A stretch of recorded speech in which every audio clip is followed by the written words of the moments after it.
दिल टूट गया है अब बवाल क्यों करें। ध्यान देना, दिल टूट गया है अब बवाल क्यों करें, खुद ही पसंद किया था अब सवाल क्यों करें। वाह।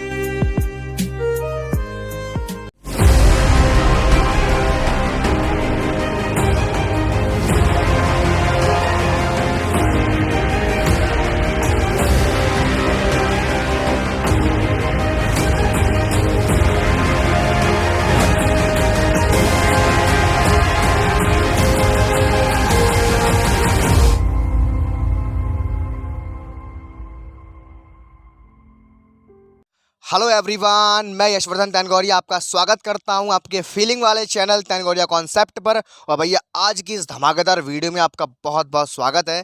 आज भैया हम सीक्वेंस ऑफ रियल नंबर्स में आगे बढ़ते हुए आज हम 70% इस चैप्टर को अपने कब्जे में करने वाले हैं, क्योंकि आज इस एक ही कॉम्बो वीडियो में हम बहुत सारे टॉपिक्स को कवर करने वाले हैं विद प्रैक्टिकल फीलिंग और एग्जाम्पल्स के साथ।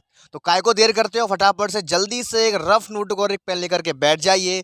चलिए आज की कॉम्बो क्लास को शुरू करते हैं। देखिएगा, तो देखो भैया, आज हम जो का है 5-6 टॉपिक एक संग कवर करेंगे। बहुत ही इनमें स्टूडेंट को डाउट रहता है, इसीलिए मैंने ये सारे के सारे एक संग ही रखे हैं। एक बार में क्लियर होगा, फुल गारंटी है। एंड तक वीडियो देखना, दिल से फीलिंग आएगी। वीडियो को लाइक करके जाना, अगर नए हो तो सब्सक्राइब करके जाना, ठीक। देखिएगा, तो आज की इस वीडियो में देखने वाले हैं convergence of sequence, limit point of sequence, derive set, oscillatory sequence, monotonic sequence, increasing और decreasing with examples and solutions. तो बहुत ही जोरदार आज का लेक्चर होने वाला है। फुल जोश के साथ बैठना, एक एक टॉपिक की प्रैक्टिकल फीलिंग करवा दूंगा, बस एंड तक वीडियो देखना, ठीक है। देखिएगा, तो सबसे पहले हम बात करते हैं कन्वर्जेंस ऑफ सीक्वेंस के बारे में। यहाँ पे मैंने सबसे पहले फर्स्ट टॉपिक अपना उठाया है कन्वर्जेंस ऑफ सीक्वेंस। परिभाषा पे बाद में पहुंचेंगे, पहले प्रैक्टिकल फील करवाऊंगा। देखो इधर देखो, इधर देखो, देखो कन्वर्जेंस क्या कहते हैं। देखो, इसकी हिंदी होती है अग्रसर। कन्वर्जेंस की भैया हिंदी होती है अग्रसर। अग्रसर का मतलब है किसी की तरफ जाना। अग्रसर का मतलब क्या हो गया, किसी की तरफ जाना। बहुत है। अब देखो प्रैक्टिकल फीलिंग कैसे करोगे, तो देखो भाई जी, भैया आपका एक चीनी का दाना है। ये क्या भैया, चीनी का दाना। ये आपका क्या है, चीनी का दाना है।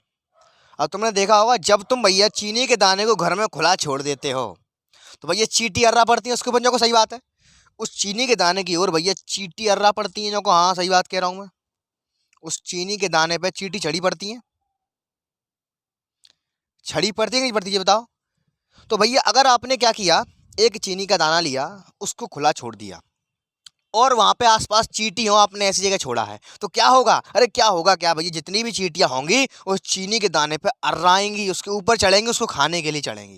देखो सही बात है जी, उसके ऊपर अर्राएंगी ना, तो जो सारी की सारी जो चींटियां हैं कहाँ जा रही हैं, इस चीनी के दाने की तरफ जा रही हैं। तो तब हम कह देंगे ये सारी जो चींटियां हैं ये कन्वर्ज कर रही हैं। किसकी तरफ भैया, इस चीनी के दाने की तरफ ये सारी चींटियां जा रही हैं, इसकी तरफ कन्वर्ज कर रही हैं। बस ये पूरी घटना क्या कहलाती है, यही कन्वर्जेंस कहलाती है। अभी देखो, थोड़ा सा तुम्हें लग रहा होगा देसी भाषा में बात चल रही है।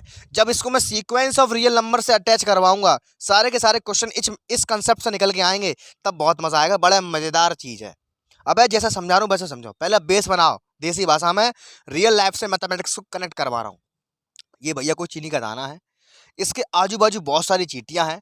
वो सारी की सारी चींटियां इस चीनी के दाने पर चढ़ रही हैं, इसको खाने के लिए इसके बिल्कुल पास आ गई हैं। जैसे ऐसे मान लो ये सलमान खान आ गया है, उसकी जो ऑडियंस है, कोई भी सलमान खान या कोई भी हीरो अगर आपका आता है तो देखा होगा कितनी सारी भीड़ उमड़ पड़ती है, और सारी की सारी जो भीड़ है वो इसकी तरफ जाते हैं। जाते कि नहीं जाते, कन्वर्ज करते हैं, इसकी तरफ चढ़े पड़ते हैं, यानी कि बिल्कुल अदर बदर हो जाती है। इतनी सी जगह ना बचत बीच में।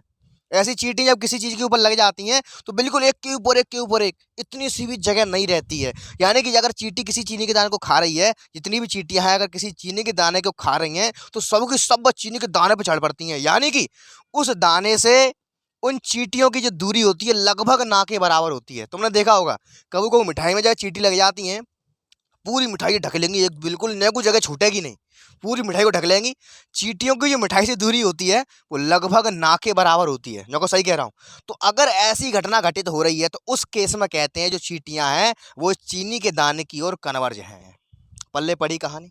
तो कब कह पाएंगे, जब उस चीनी के दाना और उन चींटियां का जो बीच के डिस्टेंस है ना के बराबर हो।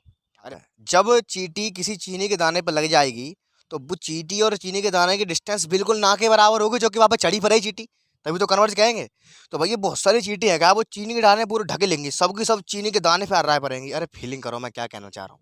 सारी की सारी चींटियां चीनी के दाने पे अर्रा पड़ेंगी, वो चीनी का दाना दिखेगा ही नहीं।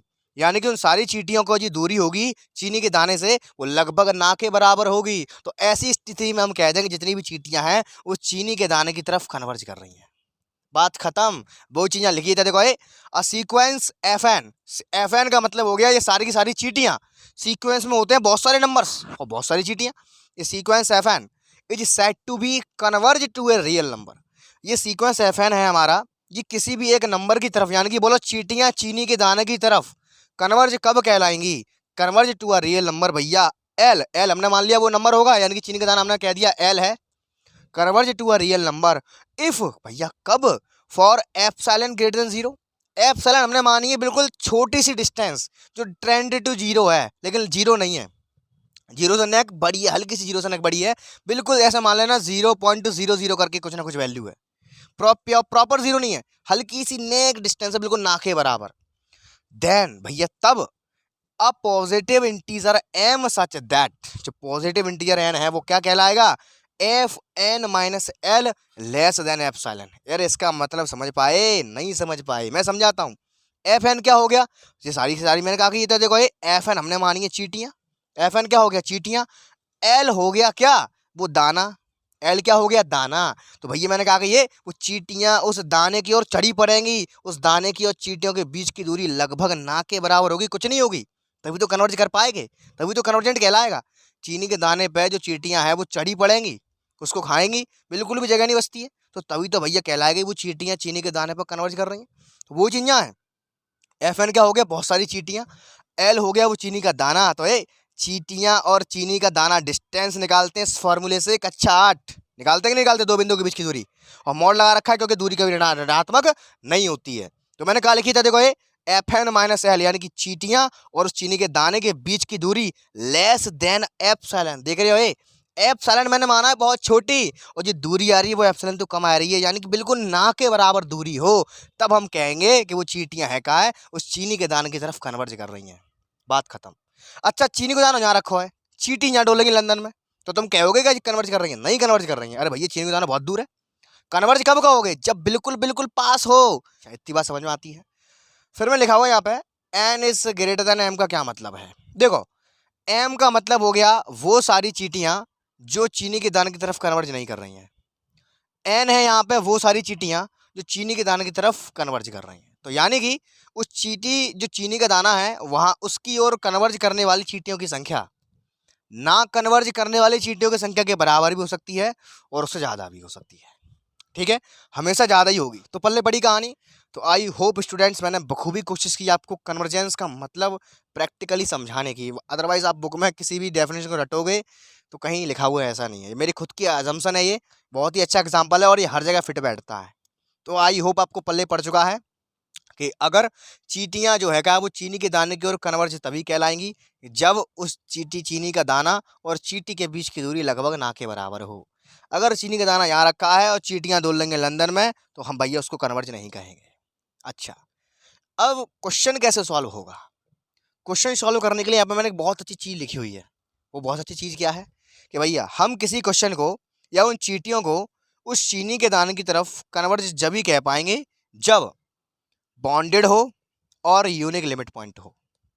एक नया शब्द आया यूनिक लिमिट पॉइंट, ये क्या होता है इसी से निकलवाऊंगा। देखो कुछ नहीं था, देखो जो चींटियां हैं वो चीनी के दाने की तरफ कन्वर्ज कर रही हैं, तो इस घटना में हमें क्या समझ में आ रहा है कि जो चींटियां हैं वो भैया वो चीनी के दाने की तरफ कन्वर्ज कर रही हैं, मालूम पड़ गया। ध्यान रखना हमेशा कभी भी ये चीनी का दाना ही लिमिट पॉइंट होगा, ये चीनी का दाना ही क्या कहलाता है, लिमिट पॉइंट कहलाता है। यानी कि किसी सीक्वेंस में सारे के सारे टर्म जिस वैल्यू की तरफ कन्वर्ज करते हैं उसी वैल्यू को बोलते हैं लिमिटिंग पॉइंट। पल्ले पड़ी कहानी। इसको मैं अभी आगे और अच्छे से विद प्रॉपर डेफिनेशन सिखाऊंगा, लेकिन अभी से बता के चल रहा हूँ कि लिमिटिंग पॉइंट क्या होता है। जैसे यहाँ पे सारी की सारी जो चींटियाँ हैं वो इस चीनी के दाने की ओर कन्वर्ज कर रही थी, तो ध्यान रखना जो सारी की चींटियाँ हैं कहाँ हैं, वो आ कहाँ रही हैं, चीनी के दाने की ओर, तो कह देंगे वो सारी की सारी चींटियाँ इस चीनी के दाने की ओर कन्वर्ज हैं, और जो चीनी का दाना है वो आपका लिमिटिंग पॉइंट कहलाता है। यानी कि जिस चीज की ओर अग्रसर है, जो नंबर है वो एल है, नंबर है, उसी नंबर को कहते हैं लिमिटिंग पॉइंट। पल्ले पड़ी कहानी। एक और एग्जांपल समझो, सलमान खान आया हुआ है यहाँ पे, ये सलमान खान है, जितनी सारी जनता है इसके आसपास उमड़ रही है, तो तुम्हें मालूम है साफ साफ जनता है वो सबकी सबकी सलमान खान की ओर कन्वर्ज करेगी। तो सलमान खान कौन हुआ? लिमिटिंग पॉइंट हुआ। कौन हुआ? Limiting point. यानी कि सारी की सारी जो आबादी है जिस पॉइंट की ओर कन्वर्ज करती है वही पॉइंट आपका लिमिटिंग पॉइंट कहलाता है। जिस सारी की सारी चींटियां जिस चीनी के दाने की ओर कन्वर्ज कर रही हैं, वो चीनी का दाना ही उन चींटियों का लिमिटिंग पॉइंट है। उन चींटियां जहाँ आ रही हैं, जिसकी ओर कन्वर्ज करती हैं, भैया वो पॉइंट होता है आपका लिमिटिंग पॉइंट। मैंने अभी से आपको बता दिया है, आगे जब प्रॉपर डेफिनेशन सिखाऊंगा तब समझ में आएगा। टाइम लगेगा, चीज़ों को हम प्रैक्टिकली समझ समझ के काम कर रहे हैं। मैं चाहता था डेफिनेशन लगा के काम कर देता, खत्म। ऐसा नहीं होगा, एक एक चीज़ प्रैक्टिकल समझोगे। जब तक मैं खुद नहीं समझता हूँ तब तक वीडियो लेकर के नहीं आता हूँ, सीधी सी बात है। पल्ले पड़ी कहानी। तो आई होप समझ में आ गया होगा कि लिमिटिंग पॉइंट क्या होता है और कन्वर्ज क्या होता है। किसी चीज़ की ओर कोई चीज़ कन्वर्ज तब कहलाएगी जब उसकी और उसके बीच की दूरी ना के बराबर हो, और जिस चीज़ की ओर कन्वर्ज करती है भैया उसी पॉइंट को कह देते हैं लिमिटिंग पॉइंट। पल्ले पड़ा। अच्छा, अब यहाँ पे बात आती है बाउंडेड की। अरे बाउंडेड तो हम जान चुके हैं। अच्छा, एक और चीज़ देना, इसमें अभी और जूम करेंगे। देख रहे हो, मैं है वही एग्जाम्पल, इसको बार बार जूम करके चेक करना है, अलग अलग नज़रिए से चेक कर रहे हैं इसको। ठीक है, अब इसको एक और नज़रिए से चेक करते हैं। ये चीनी का दाना है, इसके आजू बाजू चींटियाँ घूम रही हैं। कुछ चींटियाँ यहाँ पे घूम रही हैं, ये रही कुछ चींटियाँ। ठीक है, तो तुम किन चींटियों को बोलोगे कन्वर्ज कर रही हैं? एब्सोल्युटली तुम इन्हीं चींटियों को बोलोगे जो तुम्हें दिख रही हैं, जो कि एक निश्चित दूरी पर, जो कि एक निश्चित दूरी पर उस चीनी के दाने से दूरी पर है, जो कि भैया एक चीनी के दाने से एक निश्चित दूरी पर है। तुम उन्हीं को तो कन्वर्ज कहोगे। अरे यार, ज़्यादा से ज़्यादा कितना होगा, ये चीनी का दाना है, इससे थोड़ा दूर की चींटियां ले लोगे इकट्ठी एक साथ में, ले लोगे कि नहीं ले लोगे? अब कुछ चींटियां बहुत ही दूर घूम रही हैं, यहाँ घूम रही हैं, तो क्या तुम इन चींटियों को यहाँ कन्वर्ज दिखा पाओगे? नहीं कर पाओगे। कन्वर्ज नहीं कर रही है, कन्वर्ज वो तो दूर है। तो एक निश्चित डिफरेंस तक तुम देख के ही बता पाओगे ये कन्वर्ज कर रही हैं। जैसे कि वो मिठाई पे चींटी लग जाती हैं, तो तुम देखते हो उस मिठाई के चारों ओर एक सीमित मात्रा में चींटी लगी रहती हैं। वो मात्रा सीमित होती है, तो मैं देख सकते हो कि इस मिठाई के चारों ओर यहाँ से लेके यहाँ तक इतनी से इतनी दूरी तक चींटियाँ लगी हुई हैं। अरे फीलिंग करने की कोशिश करो यार, मैं क्या कहना चाह रहा हूँ। अगर मैं थोड़ा फास्ट बोल रहा हूँ, थोड़ा स्लो बोलने का प्रयास करूंगा, ठीक है? आप दोबारा समझो।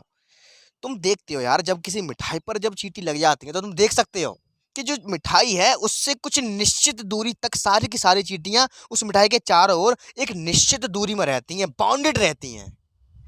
बाउंडेड का मतलब हो गया इससे आगे नहीं बढ़ेंगी, इतने दूरी यानी कि एक फाइनाइट डिस्टेंस तक रहती हैं। फील कर पाओ यार। अब यहाँ पे मैं चींटी ला के तो दिखाऊंगा नहीं आपको, केवल फीलिंग करवा सकता हूँ। ये मिठाई का डिब्बा, मान लो रसगुल्ला रखा है, ठीक है? ये क्या है? रसगुल्ला है। अब तुम देखा होगा इसमें जब चींटी लगती हैं तो रसगुल्ले के एक थोड़ी दूरी पर एक निश्चित अंतराल में चींटी फैली रहती हैं। ऐसा तो है नहीं है कि इतनी दूर तक फैल जाए, एक निश्चित अंतराल तक फैलेंगी। तो भैया वही चीज़ होती है बाउंड। ये चींटियाँ बाउंड हो गई, यानी कि चींटियाँ एक निश्चित अंतराल में फैली हुई हैं, यानी कि चींटियाँ सारी की सारी कैसी हैं? बाउंड हो गई। यहाँ से लेके यहाँ तक के डिस्टेंस पे इतने इतने हिस्से में चींटियाँ लगी हुई हैं। तो इतना इतना हिस्सा हो गया, यानी कि बाउंड्री लग गई। यहाँ से आगे तो चींटियाँ है नहीं है, इतने इतने हिस्से में चींटियाँ हैं, तो वही चीज़ कह रहा हूँ यहाँ पे बाउंडेड की। तो समझ गए कि किसी सीक्वेंस को कन्वर्जेंट होने के लिए बाउंडेड होना क्यों जरूरी है। अगर बाउंडेड नहीं होंगी, अगर चींटियां भैया बाउंडेड नहीं होंगी, अगर ये पूरे में फैली होंगी, ऐसे ऐसे करके पूरे में फैली होंगी, तो भैया जी कन्वर्ज नहीं करेंगी। क्योंकि यार यहाँ पे जो चींटियां शामिल हैं, क्या वो यहाँ पे आ पाएंगी? नहीं आ पाएंगी, बहुत दूर रहेंगी वो तो उन चींटियों को तो हम कन्वर्ज ही नहीं कह पाएंगे। तो ऐसी स्थिति में कन्वर्ज नहीं कह पाएंगे हम। तो कन्वर्जेंट होने के लिए बाउंडेड होना बहुत जरूरी है। बाउंडेड का मतलब है एक निश्चित अंतराल में चींटियां चारों ओर फैली हों। ऐसा नहीं है कि दूर दूर तक चलिए, नहीं, गलत हो जाएगा। तो इसलिए तुमने देखा होगा जब किसी रसगुल्ले पर चींटी लगती हैं तो वो एक निश्चित अंतराल में ही रहती हैं, ऐसा ऐसा करके बस। तुमको दिखेगा कि यहाँ से लेके यहाँ तक के एरिया में, यहाँ से लेके यहाँ तक चींटियाँ फैली हुई हैं, बस। ऐसा तो है नहीं है कि पूरा घर भर जाए, ऐसा तो है नहीं है। तो भैया ये जो चीज़ होगी यही होती है बाउंड। चींटियों के बाउंड लगी, बाउंडनेस होगी चींटियों की कि यहाँ से आगे चींटी नहीं है, इस ये रसगुल्ले के चारों ओर इतने इतने यहाँ से लेके यहाँ तक के इतने हिस्से में ही चींटियाँ हैं, इसके इधर चींटियाँ नहीं है, यानी कि बाउंड्री लग गई, चींटियाँ बाउंड हो गई, इतने इतने हिस्से में चींटियाँ हैं। तो इसीलिए कहा गया है कोई चीज़ कन्वर्जेंट तब कहलाएगी भैया कब वो बाउंडेड हो। तो पता चला, प्रैक्टिकली फीलिंग आई कि बाउंडेड कैसे कह रहे हैं, हमें दिख रहा है बाउंडेड ऐसे कह रहे हैं कि कन्वर्जेंट है तो बाउंडेड भी है। तुम देख पा रहे हो, कन्वर्जेंट है तो बाउंडेड भी है। ये चींटियां रसगुल्ले की तरफ जा रही हैं, तो एक निश्चित आयतन में, एक निश्चित डिस्टेंस में चारों ओर फैली हुई हैं, चारों तरफ से बाउंड हो रही हैं कि यहाँ से आगे कोई चींटी नहीं है। तो इसी चीज़ को मैं कहना चाह रहा था कि हम जितना ज़्यादा किसी चीज़ के अंदर जूम इन करेंगे, हमें और नई नई चीज़ों का पता लगेगा। तो एक चीज़ तो पता चल गई हमें कि कन्वर्जेंट होने के लिए बाउंडेड होना ज़रूरी है। कोई चीज़ कन्वर्जेंट है तो भैया वो चीज़ बाउंडेड भी है। अच्छा, एक चीज़ और आ रही है यहाँ पे, यूनिक लिमिट पॉइंट। मैंने आपको ये तो सिखा दिया लिमिट पॉइंट किसे कहते हैं। लिमिट पॉइंट क्या है? जिस चीज़ की तरफ कन्वर्ज कर रही है उसको लिमिट पॉइंट कहते हैं, जिस पॉइंट की तरफ कन्वर्ज कर रही है उसको लिमिट पॉइंट कहते हैं। अच्छा, यहाँ पे यूनिक शब्द का मतलब क्या है? अब देखो ऐसे समझाता हूँ आपको, ध्यान से समझना। यहाँ पे है रसगुल्ला फुल चाशनी वाला, यहाँ एक छोटा सा चीनी का दाना। ज़्यादा चींटियाँ किसकी ओर जाएंगी? ज़्यादा चींटियाँ किसकी ओर जाएंगी? अच्छा, ऐसे मान लो मैंने यहाँ पे भी रसगुल्ला रख दिया और यहाँ पे भी रसगुल्ला रख दिया, और सारे के सारे ये सारी जो घटना मैंने करी है एक निश्चित एरिया में करी है। तो यहाँ पे जो लिमिट पॉइंट हो गए वो दो दो लिमिट पॉइंट हो गए, क्योंकि कुछ चींटियाँ इस रसगुल्ले के ऊपर भी जाएंगी, कुछ चींटियाँ इस रसगुल्ले के ऊपर भी जाएंगी, और दोनों रसगुल्ले में चाशनी की मात्रा बराबर है, दोनों रसगुल्लों का साइज बराबर है। तो ऐसी कंडीशन में हम नहीं कह पाएंगे ये किसी एक की तरफ कन्वर्ट चींटियाँ कर रही हैं, गलत हो जाएगा सवाल। यानी कि अगर रसगुल्ले दो दो हों और उन दोनों की जो कंडीशन से सेम सेम हो, यानी कि दोनों में चाशनी की मात्रा समान हो, दोनों का साइज समान हो, तो जितनी चींटियाँ यहाँ लगी होंगी उतनी चींटियाँ यहाँ पे लगी होंगी। तो हम ऐसा कभी नहीं पता लगा पाएंगे कि इन दोनों में से किसी एक की तरफ कहाँ कन्वर्ज कर रही हैं चींटियाँ, तुम ऐसा कभी पता नहीं लगा पाओगे। हाँ, ऐसा पता लगा पाओगे कैसा? ये रसगुल्ला है, ये छोटा सा चीनी का दाना है, तो ऑब्वियसली रसगुल्ले में ज़्यादा चींटी होंगी, चीनी के दाना में कम चींटी होंगी। तो ऐसी कंडीशन में इसको हम नेगलेक्ट कर भी सकते हैं। ऐसी कंडीशन में लिमिटिंग पॉइंट आपका ये कहलाएगा रसगुल्ला। लेकिन अगर दोनों ही रसगुल्ले हैं तो दोनों पे ही बहुत सारी चींटियाँ लग जाएंगी, तो ऐसी कंडीशन में दोनों में भेदभाव नहीं कर पाएंगे हम कि किस पे चींटियाँ कन्वर्ज कर रही हैं, किस पे चींटियाँ नहीं कर रही। चींटियाँ दोनों भी कन्वर्ज कर रही हैं, लेकिन हमें एक चाहिए केवल, इसलिए यहाँ पे लिखा हुआ है मैंने यूनिक लिमिट पॉइंट। क्या लिखा हुआ है मैंने यहाँ पे? Unique limit point. जो चींटियाँ हैं वो किसी एक की तरफ कन्वर्ज कर रही हैं, ये हम नहीं पता लगा पाएंगे, कभी पता नहीं लगा पाएंगे। पॉइंट हो जाएंगे और दो दो लिमिट पॉइंट हो जाएंगे तो चीज़ गलत हो जाएगी, क्योंकि कन्वर्ज किसी एक की तरफ ही होता है। जो कन्वर्जेंस है वो किसी एक ही पॉइंट की ओर होगा, दो दो की तरफ कभी नहीं होगा। अगर दो दो की तरफ ऐसा हो रहा है तो वहाँ पे हम कन्वर्जेंस नहीं बता सकते हैं। तो इसीलिए कन्वर्जेंट होने के लिए बाउंडेड होना जरूरी है और यूनिक लिमिट पॉइंट का होना जरूरी है, एक ही लिमिट पॉइंट हो। अब यहाँ पर तो बात बराबरी की है गई है, यहाँ पता नहीं कर पाएंगे और ना पे यहाँ पे हम कह पाएंगे कि ना हम किसी एक रसगुल्ले से ये बात कह सकते हैं कि हाँ ये सारी चींटियाँ तेरी तरफ आ रही हैं। यहाँ पर रसगुल्ला में लड़ाई हो जाएगी। यहाँ पे हम किसी एक रसगुल्ले को नहीं बता सकते ये कि चींटियाँ इसी की तरफ जा रही हैं, दूसरा तैयार बैठा है। यहाँ बता पाएंगे, यहाँ पे एक रसगुल्ला ले लिया, एक चीनी का दाना ले लिया, मैक्सिमम चीटिंग यहाँ पे जाएंगी। तो इस कंडीशन में इसको छोड़ सकते हैं, इसको लिमिटिंग पॉइंट कह देंगे। लेकिन अगर दोनों की पावर बराबर है तो हम किसी एक को लिमिट पॉइंट घोषित नहीं कर सकते, ये दोनों के दोनों ही लिमिट पॉइंट है। सही कंडीशन में ये दोनों ही सारी की सारी चीटियाँ इन दोनों की तरफ कन्वर्ट करेंगे, यानी कि ये लिमिट पॉइंट यूनिक नहीं रहा। जब लिमिट पॉइंट यूनिक नहीं रहा तो सीक्वेंस कन्वर्जेंट नहीं होगा, किसी एक की तरफ कन्वर्जेंट होगा। पल्ले पड़ी कहानी। तो आई होप जो मैंने समझाने की कोशिश करी है, लिखाता कम हूँ, बोलता ज़्यादा हूँ, सिखाता ज़्यादा हूँ। तो एक झलक में दोबारा समझ लेंगे, एक सेकंड में। देखो क्या है कन्वर्जेंट, किसे कहेंगे? कन्वर्जेंट तब कहेंगे कोई चीनी का दाना है, सारी की सारी चींटियां उसकी तरफ अग्रसर हैं, तो उस कंडीशन में कह देंगे उस चीनी के दाने की ओर वो सारी की सारी चींटियां कन्वर्ज कर रही हैं। और जो चीनी का दाना है जिसकी तरफ चींटियां कन्वर्ज कर रही हैं वो कहलाएगा उन चींटियों का लिमिटिंग पॉइंट। क्या कहलाएगा? लिमिटिंग पॉइंट कहलाएगा। और उस चीनी के दाने के लिए वो सारी की सारी चींटियां कन्वर्ज कहलाएंगी, क्योंकि उस चीनी के दाने की तरफ वो आ रही हैं, अग्रसर हो रही हैं, कन्वर्जेंट कहलाएंगी। और कन्वर्ज होने के लिए उनका बाउंडेड होना जरूरी है। बाउंडेड होता है, अगर कन्वर्जेंट है तो बाउंडेड भी है। देख लिया मैंने अभी, क्योंकि तुम्हें मालूम है कोई भी मीठा चीज़ हो उसके चारों ओर जो चींटियां फैलेंगी एक निश्चित क्षेत्रफल में फैलती हैं, यहाँ से लेके यहाँ तक। लिमिट पॉइंट हमेशा यूनिक होना चाहिए। अगर दोनों सेम कैटेगरी लिमिट पॉइंट आ गए तो यहाँ पर कन्वर्जेंट डिसाइड करना बड़ा मुश्किल है। हम किसी एक को नहीं कह पाएंगे कि इस तरफ चींटियां कन्वर्ज कर रही हैं, लफड़ा पड़ जाएगा। तो यानी कि कन्वर्जेंट होने के लिए बॉन्डेड होना जरूरी है और यूनिक लिमिट पॉइंट होना भी जरूरी है। यानी कि ऐसा समझो कि कोई सीक्वेंस अगर कन्वर्जेंट है तो वो बॉन्डेड होगा और यूनिक उसका लिमिट पॉइंट होगा। पल्ले पड़ी कहानी, टेंशन मत लो। अब एग्जाम्पल करेंगे, एक एक चीज़ प्रैक्टिकली समझ में आएगी। अभी केवल पटरी बिछाई जा रही है, अभी इस पर ट्रेन आएगी। ठीक, आइए बढ़ते हैं अगले पॉइंट की ओर, लिमिट पॉइंट ऑफ सीक्वेंस। मैं सिखा ही चुका हूँ अभी, तो इसमें ज़्यादा दिक्कत नहीं आएगी, इसमें देर नहीं लगेगी ज़्यादा। जितना भी देर का काम था यहाँ निकल चुका है, समझने वाला सारा काम यहीं पे था। अब तो बस सारे के सारे पॉइंट छोटे छोटे हैं, तो मैंने यहीं पे पूरा जोर दिया है समझाने के लिए। ठीक है, आइए बढ़ते हैं, फटाफट से स्क्रीनशॉट लेना चाहो ले सकते हो। आइए बढ़ते हैं लिमिट पॉइंट ऑफ सीक्वेंस की ओर। सीख तो चुके ही हो, बस प्रॉपर परिभाषा लिखा करके काम चालू करते हैं। ठीक है, देखिएगा। अच्छा, अब बात करते हैं लिमिट पॉइंट ऑफ सीक्वेंस के बारे में। मैंने अभी जस्ट बताया था सारी की सारी चींटियां जिस पॉइंट की ओर कन्वर्ज करती हैं उसी पॉइंट को लिमिटिंग पॉइंट कहते हैं। अच्छा, अच्छा, यहाँ पे अब मैं आपको समझाना हूँ, आप मुझे बताओगे कौन सा लिमिट पॉइंट है, ठीक है। ये है रसगुल्ला, फुल चाशनी वाला। ये है छोटा सा चीनी का दाना। किसकी तरफ चींटियां ज्यादा होंगी? जो को हाँ, रसगुल्ले की तरफ ज्यादा होंगी। किसकी तरफ ज्यादा होंगी? रसगुल्ले की तरफ ज्यादा होंगी। बहुत बढ़िया।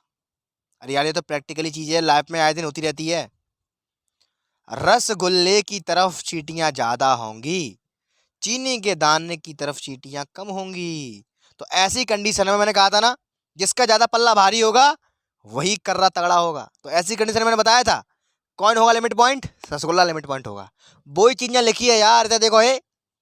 अ real number L is said to be the limit point of a sequence Fn। कोई नंबर L है, वो किसी सीक्वेंस का लिमिट पॉइंट कब कहलाएगा? जब NBD, NBD मतलब जानते हो, नाइबरहुड माने आजू बाजू। NBD का मतलब क्या होता है? आजू बाजू, नाइबरहुड ऑफ L। उस L के, उस यानी कि उस पॉइंट के आजू बाजू में contain infinite number of member of sequence. अगर वो लिमिट पॉइंट है तो उसके चारों ओर यानी कि आजू बाजू में अगर हम एक छोटी सी बॉल खींचें तो भैया बहुत सारे नंबर ऑफ टर्म आने चाहिए, यानी कि बहुत सारी चींटियां आनी चाहिए। तुम देख रहे हो, अगर मैं रसगुल्ले के आजू बाजू में अगर एक रिंग खींचूंगा तो उसमें चींटियां ज़्यादा आएंगी। अगर मैं इस चीनी के दाने की ओर एक रिंग खींचूंगा चारों ओर, उसमें चींटियां कम आएंगी। तो ज़्यादा किस में है? इसमें ही तो है। तो ये होगा लिमिट पॉइंट, ना कि ये। पल्ले पड़ी कहानी। तो कहने का तात्पर्य है, तुम समझ चुके हो, बार बार रिपीट करने का कोई फायदा नहीं है। तुम समझ चुके हो कि अगर कोई लिमिट पॉइंट है तो उसके आजू बाजू में अगर हम छोटी सी रिंग खींचेंगे तो उसके आजू बाजू में बहुत सारे नंबर्स मिलेंगे, हमें सीक्वेंस के सारे मेंबर्स मिलेंगे। तो सीधी सी बात है कि अगर कोई लिमिट पॉइंट है तो उसके चारों ओर अगर हम एक रिंग खींचेंगे तो उसमें हमें इनफाइनाइट नंबर ऑफ टर्म मिलेंगे, तभी वो लिमिट पॉइंट है। क्योंकि सारे के सारे उसकी फैन फॉलोइंग ज्यादा होगी, सीधी सी बात है, ऐसा समझो। उसकी फैन फॉलोइंग ज्यादा होगी तो उसको लिमिट पॉइंट कहेंगे। अगर काऊ की फैन फॉलोइंग कम है तो उसको नहीं कहेंगे, इसको कहेंगे लिमिटिंग पॉइंट। पल्ले पड़ी। अच्छा, अब इसको एक प्रैक्टिकली एग्जाम्पल के साथ समझते हैं। For example 1/n। अच्छा, यहाँ पे n है नेचुरल नंबर। n बराबर 1 डालो 1 मिलेगा, 2 डालो 1/2 मिलेगा, 3 डालो 1/3 मिलेगा, and dot dot dot dot मिलता चला जाएगा। अब तुम देखना एक चीज, ये सीक्वेंस के नंबर हैं, समझो ये चींटियां हैं, ये कहाँ जा रही हैं? तुम खुद कहोगे, अभी देखो कहाँ जा रही हैं। 1 आया, 0.5 आया, 1/3 आया, इसको सॉल्व कर लेंगे 0.3 के समथिंग आएगा। ठीक है, यानी कि देखो सबसे ज्यादा वैल्यू ये आई, फिर वैल्यू 0.5 हो गई, 0.3 हो गई। ये सीक्वेंस बहुत दूर तक जाएगा, 1/n तक जाएगा। तो n बराबर हमें बहुत सारे नंबर रखने पड़ेंगे, इसके अंदर बहुत सारे नंबर्स आएंगे। 1/100 भी आएगा, 1/1000 भी आएगा, 1,00,000 भी आएगा, 1 करोड़ भी आएगा, 1/1 करोड़ आएगा। तो वैसे जैसे हम सीक्वेंस आगे बढ़ते चले जाएंगे तो वैल्यू आपकी 0.0000 करके कुछ ना कुछ आती जाएगी। तो तुम्हें फीलिंग आ गया? ये इधर देखो, 0.000 करके वैल्यू मिलेगी। यानी कि अगर नंबर लाइन की बात करूं मैं, ये नंबर लाइन है, 0 है, जितने भी नंबर मिलेंगे आपको इस 0 के नजदीक आते चले जा रहे थे। देखो ये 0.000 करके 100 लेंगे, 0.001 आ जाएगा, और अंदर जाते चले जाएंगे तो और क्या होता चला जाएगा? 0.000 करके नंबर्स मिलते चले जाएंगे। यानी कि जितना आगे हम बढ़ेंगे उतना ही 0 के नजदीक पहुंचेंगे। तो तुम्हें फीलिंग आ गया है, सारे के सारे नंबर 0 की तरफ भाग रहे हैं। आगे की नहीं फीलिंग आ गया? फीलिंग करो यार, सारे के सारे नंबर 0 की तरफ भाग रहे हैं। मैं नहीं कह रहा हूँ, ये अपने आप सीक्वेंस का ऐसा बिहेवियर है, अपने आप नेचर है। हम तो केवल चेक कर रहे हैं, इसको बस चेक करके जा रहे हैं। जैसे जैसे सब नंबर डालते चले जाएंगे, ये सारे का सारा सीक्वेंस में जो वैल्यूज मिलेगी 0.00 करके समथिंग कुछ ना कुछ मिलेगी, वो सारी की सारी कहाँ जा रही है? 0 पे जा रही है। तो जो सीक्वेंस है कहा वो कन्वर्ज कर रहा है, कहाँ कन्वर्ज कर रहा है? 0 पे कन्वर्ज कर रहा है। कहाँ कन्वर्ज कर रहा है? 0 की तरफ कन्वर्ट कर रहा है। और मैंने कहा कि जिस पॉइंट पर कन्वर्ज करता है उसी पॉइंट को लिमिटिंग पॉइंट कहते हैं। तो सीक्वेंस का जो लिमिटिंग पॉइंट आ गया वो 0 आ गया। इससे प्रीवियस वीडियो में मैंने ये बात नहीं खोली थी, ये अब खोल रहा हूँ, ओपन कर रहा हूँ। यही एग्जांपल मैंने आपको अपर बाउंडेड लोअर बाउंडेड वाले सीक्वेंस के लेक्चर में भी करवाया था, लेकिन वहाँ पे मैंने ये बात नहीं खोली थी। क्योंकि अगर यहाँ पे वहाँ पर मैं ये बात खोल देता कि इसी को लिमिटिंग पॉइंट कहते हैं तो तुम थोड़ा कन्फ्यूज हो जाते। तो इसीलिए यहाँ पे इस बात को मैं अब खोल रहा हूँ, अब ओपन कर रहा हूँ पूरी तरीका से। क्या कह रहा हूँ मैं? सारे के सारे नंबर जिस पॉइंट की ओर अग्रसर हैं, अब तुम खुद देख रहे हो, तुम अपनी आंखें से देखने वाले हो, सारे के सारे नंबर 0.00 करके कुछ ना कुछ आएंगे, 0 के नजदीक आते चले जाएंगे। तो जिसकी तरफ जाते हैं उसी को कहते हैं लिमिटिंग पॉइंट। क्या कहते हैं? लिमिटिंग पॉइंट कहते हैं। पल्ले पड़ी कहानी। तो यानी कि इस सीक्वेंस का लिमिटिंग पॉइंट क्या हो गया? 0 हो गया। अच्छा, अगर तुम 0 के आजू बाजू बॉल खींचोगे तो तुम्हें बहुत सारे नंबर मिलेंगे। कैसे मिलेंगे? ऐसे मिलेंगे, वो भी इसी सीक्वेंस के मिलेंगे। 0.00 करके तुम्हें बहुत सारे नंबर मिलेंगे। तो डेफिनेशन की बात तो फिट बैठ रही है, हमारी एजम्पशन भी फिट बैठ रही है, सब कुछ फिट बैठ रहा है। पल्ले पड़ी कहानी। तो इस सीक्वेंस के अगर यहाँ पे लिमिटिंग पॉइंट आया 0, इसके चारों ओर अगर मैं बॉल खींचूं तो मुझे उस बॉल के अंदर बहुत सारे नंबर ऑफ टर्म मिलेंगे। बहुत सारे मिलेंगे। कौन से मिलेंगे? इसी सीक्वेंस के मेंबर मिलेंगे। 0.000 करके कुछ ना कुछ मिलेंगे। तो पल्ले पड़ी कहानी। तो कोई भी रियल नंबर एल है, किसी सीक्वेंस का लिमिटिंग पॉइंट वो तभी कहलाएगा जब उस नंबर के चारों ओर, यानी कि पड़ोस, आस पड़ोस में, एनबीडी में, उसी सीक्वेंस के बहुत सारे इनफाइनाइट नंबर एग्जिस्ट करें। और यहाँ पे कर रहे हैं यार, बहुत सारे नंबर आएंगे। 0 पॉइंट, इधर देखना, ये 0.0009 भी यहीं पे एग्जिस्ट करेगा। इसी रिंग के अंदर इतने नंबर आ जाएंगे तुम काउंट नहीं कर पाओगे, इनफाइनाइट नंबर कंटेन कर जाएंगे। तो ये जो 0 आया है, इस सीक्वेंस का क्या है? लिमिटिंग पॉइंट है। तो पल्ले पड़ी कहानी। किसी सीक्वेंस के सारे नंबर जिसकी ओर कन्वर्ज करते हैं उसी को क्या बोलते हैं? Limiting point. जैसे चींटी के एग्जाम्पल से समझ लो यार। चींटी के एग्जाम्पल जरा, सारी की सारी चींटियां रसगुल्ले की तरफ कन्वर्ज कर रही हैं। अगर रसगुल्ले के चारों ओर में गोला खींचूं, छोटी से छोटी बॉल खींचूं, तो छोटी से छोटी बॉल में अनगिनत चींटियां शामिल हो जाएंगी। तो यानी कि क्या क्या यहाँ से क्या निकल कर आया है? सारी की सारी चींटियां इस रसगुल्ले की तरफ कन्वर्ज कर रही हैं, और जहां पे कन्वर्ज करती हैं ये रसगुल्ला इन सारी चींटियों का लिमिटिंग पॉइंट है। पल्ले पड़ी कहानी। अब ज्यादा टाइम वेस्ट नहीं करूंगा, आगे चलते हैं। अगला एग्जाम्पल दिखाता हूँ। देखिए अगला एग्जाम्पल क्या है? -1 की पावर n और 1 की पावर n। ठीक है, अच्छा करते हैं इसको सॉल्व। -1 की पावर n और 1 की पावर n। n बराबर 1 डाला, -1 + 1 0। n बराबर 2 डाला, +1 + 1 2 मिल जाएगा। 3 डाला, पुनः 0, 4 डाला, फिर 2, फिर 0, फिर 2, फिर 0, फिर 2 एंड सो ऑन। यही चलता चला जाएगा। तो यानी कि इस सीक्वेंस में 2 लिमिट पॉइंट एग्जिस्ट कर रहे हैं। कौन कौन से? एक तो 0, क्योंकि देख रहे हो हर बहुत सारे टर्म 0 की तरफ जा रहे हैं। 0 0 0 0 0, बहुत सारे टर्म मिलेंगे 0 वाले, और बहुत सारे टर्म ही आपको 2 2 वाले मिलेंगे।